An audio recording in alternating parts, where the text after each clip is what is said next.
Do'stlar, mana bu otni ID nomeri bor. Yaqinlab keling kamerani. Mana shu nomer bilan otni pasportini qaysiligini topsangiz bo'ladi. Otni pasportini topdik, nomerlar bir-biriga to'g'ri keldi. Endi nima qilamiz? Bu pasportda otda dannisi bo'ladi, ya'ni ismi va bundan otsiz tug'ilgan yili, oyi, tam mana shunaqa. Bu yerda otni qashqalari, чтобы pasport на данный otga соответствовать qilish kerak. Va o'rtarog'ida уже ota-onasini 7 avlodi liniyasi bo'ladi. Nima ish qilgani endi ular hamma yozilgan. Albatta ko'rsanglar bo'ladi, qiziqib. Polsha orqada qolmayapti. Pasportga yangi pasport ishlab chiqyapti. Молодец. Endi do'stlar, otni bo'yini o'lchash juda nozik tema.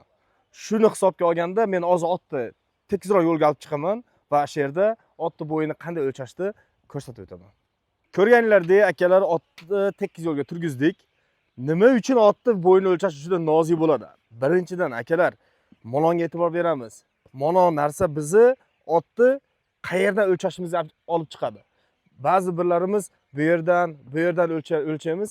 Akalar, uni xato demayman, lekin to'g'rirog'i mana bu suyadan chiqqan holka, ya'ni bu pozonoshnik.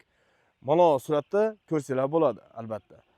Endi qarang, metr, albatta bu metr otlarni maxsus o'lchaydigan metri.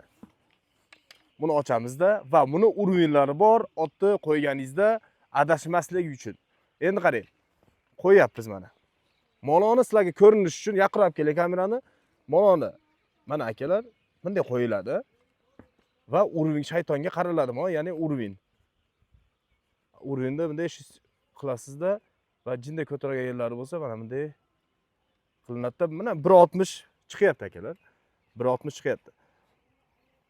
Bunday qilsiz 1.60 urvinda. Shunaqa qilib oltni o'lchab oldik. Yopamiz. Do'stlar, hozirgi informatsiya sizlarga foydali bo'lgan bo'lsa, kommentariyaga izoh qoldiring. Va yanada kerakli ma'lumotlar kerak bo'lsa, albatta obuna bo'lib qo'ying va biz to'xtamaymiz, только oldiga boramiz. Ketdik do'stlar.